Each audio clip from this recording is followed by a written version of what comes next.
जय जवान जय किसान, हमारी मांगे पूरी करो, हमारी मांगे पूरी करो। पीडब्ल्यूडी हाय हाय, पीडब्ल्यूडी हाय हाय। जय किसान जय जवान, जय जवान। जय किसान। जी, मेरा नाम उस्मान अली पाशा है। आज हमारा प्रस्तावित कार्यक्रम था जिसमें हमने एक 5 सूत्रीय ज्ञापन तहसील दिवस की अध्यक्षता कर रही हमारी उप जिलाधिकारी मोनिका सिंह जी को सौंपा है।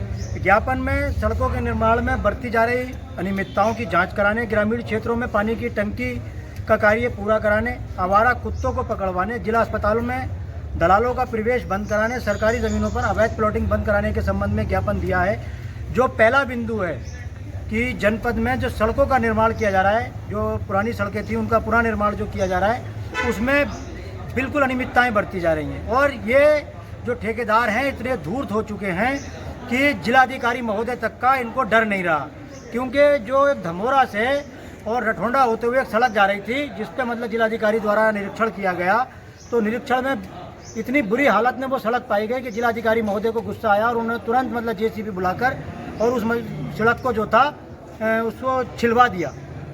और उसके बाद में ठेकेदार और उसके जो अवर अभियंता थे उनको मतलब कहते हैं उसकी प्रतिकूल प्रविष्टि मतलब उनसे मांगी कि आप बताओ, जवाब दो उसका कि ऐसे सड़क क्यों बनाई गई और नियम अनुसार सड़क बनाने की मांग की गई। लेकिन इतना कुछ होने के बावजूद भी पूरे जिले में कोई सड़क का निर्माण ऐसा नहीं किया जा रहा है कि जिसमें मानक अनुरूप मतलब कहते हैं सामग्री लगाई जा रही हो।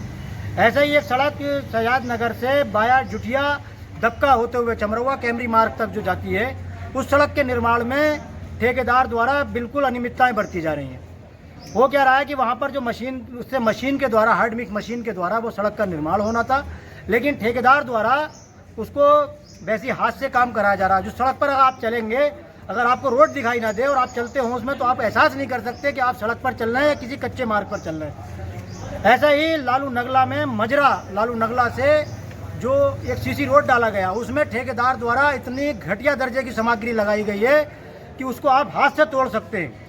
अब उसको लगभग 15 दिन उस रोड को डाले हुए हो गए। ठेकेदार ने देखा कि अब वो इसमें मतलब कहते सेट नहीं हो पा रहा, तो उसमें पानी भर दिया। जबकि अगर अच्छा सीमेंट होगा तो 24 से 48 घंटे में बिल्कुल सेट हो जाता है या 72 घंटे तक बिल्कुल रोड चलने लायक हो जाता है। लेकिन ठेकेदार द्वारा जो है उसमें अनियमितताएं बरती जा रही है। लेकिन ठेकेदार का उसमें दोष नहीं है, उसमें दोष है वहाँ के जेई का। जो उसका पीडब्ल्यूडी का जेई जो है वो उस काम को करा रहा है, उसके सुपरविजन में जब काम हो रहा है तो वो नियम का कोई ध्यान नहीं रख रहा है। दूसरा मामला जो पूरे उत्तर प्रदेश में और खासकर रामपुर के प्रत्येक गांव में पेयजल के लिए जो है जलापूर्ति विभाग के द्वारा पानी की टंकियां और उसकी पाइपलाइन बिछाने का कार्य किया जा रहा है, जो इतनी सुस्त गति से किया जा रहा है कि बहुत से गांवों में आज तक मतलब कहते हैं उनकी तोड़ी हुई सड़कें ठीक नहीं पाई। और बहुत सी जगह पर तो ये किया गया है कि जो सड़कें तोड़ी गई थी ठेकेदार कंपनी द्वारा उसको ठीक नहीं कराया गया, मजबूरी में ग्राम पंचायत द्वारा सरकारी धन से उसको मतलब कहते ठीक कराया गया। और इसमें सैंगनी नानकार में तो नियमों की झज्जियाँ उड़ा दी। एक फरहान बाग थी जहाँ पर मतलब कहते प्लॉटिंग करने वालों ने पहले तो आरडीए से मिली भगत कर फर्जी तरीके से उसका लेआउट पास करा लिया, और उस लेआउट में भी काम क्या किया कि उसमें जो लेआउट पास किया जाता है तो उसमें जो प्लॉटिंग करने वाले होते हैं उनकी जिम्मेदारी होती है कि वहाँ पर सड़क, बिजली, पानी की व्यवस्था वो करके देंगे, टंकी का निर्माण करेंगे। लेकिन उन्होंने टंकी का निर्माण नहीं किया, जबकि गांव में जो टंकी का निर्माण हो रहा था उससे मिली भगत करके उस पाइपलाइन को बिछा दिया। जबकि जो गांव में पानी की टंकी का निर्माण हो रहा था उसका उस प्लॉटिंग से कोई मतलब ही नहीं था, क्योंकि जो नई प्लॉटिंग कर रहे थे उसकी जिम्मेदारी वहाँ के जो प्लॉटिंग करने वाले थे उनकी थी। तो इसकी जांच के विषय में कई बार अवगत कराया। आज श्रीमती मोनिका सिंह जी जो हमारी उप जिलाधिकारी हैं, उन्होंने कहा कि हम इसकी अभी जांच कराते हैं। तीसरा, पूरे ज़िले में आवारा कुत्ते आतंक मचाए हुए हैं। जिला अस्पताल में आप जाइए, रोज़ाना 10, 20, 40, 50 लोग आ रहे हैं जिनको मतलब कहते हैं कुत्तों ने काटा होगा, और छोटे बच्चों का तो घर से निकलना दुश्वार हो चुका है। तो ये आवारा कुत्ते जो है ख़ास करके रामपुर शहर के इधर बमनपुरी और आपके पहाड़ी गांव सैंगनी नानकार, लालू नगला, चमरवा, यहाँ पर बेतहाशा हैं। और पहले मैंने शिकायत की थी तो कुछ कुत्ते पकड़ने का अभियान चलाया गया, लेकिन 1-2 कुत्तों को पकड़ के, और वो कुत्ते भी गांव में दिखाई दे रहे हैं क्योंकि पकड़ा और पकड़ने के बाद में आगे जाके छोड़ दिया। तो ये मकसद नहीं है, वो कुत्ते भी एक बेजुबान जानवर हैं, उन पर भी अत्याचार नहीं हो तो उनको चिन्हित करके जो नियम अनुसार उसके बधियाकरण की कार्रवाई होती है वो करें। और उसको मतलब कहते हैं कहीं पे जैसे गौशालाएं बनाई जा रही हैं तो एक कुत्ताशाला बनाई जाए ताकि उन आवारा कुत्तों को वहाँ पर पकड़ के उन्हें रखा जाए और लोग भी सुरक्षित रहें और वो कुत्ते भी सुरक्षित रहें।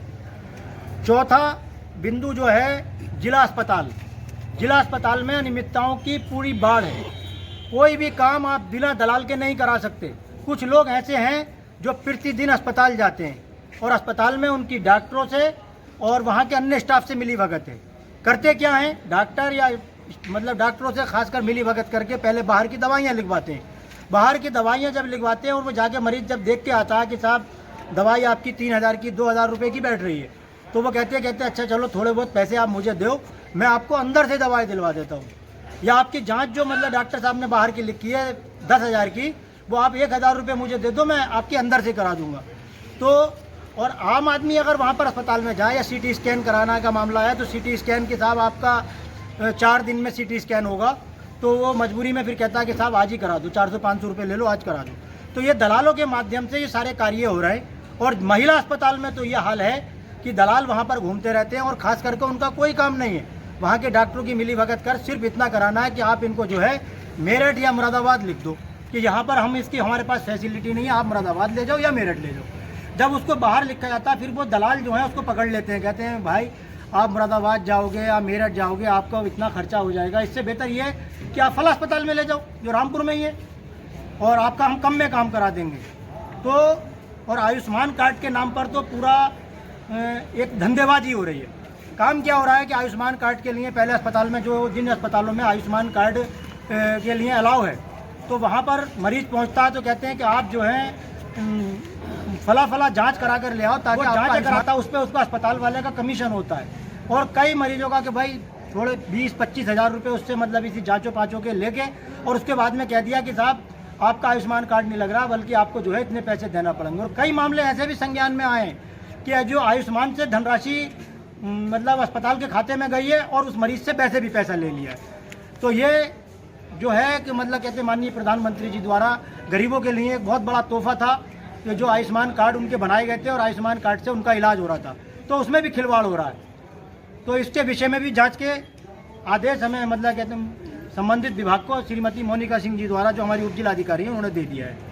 चौथा, पांचवा और अंतिम बिंदु अवैध प्लॉटिंग।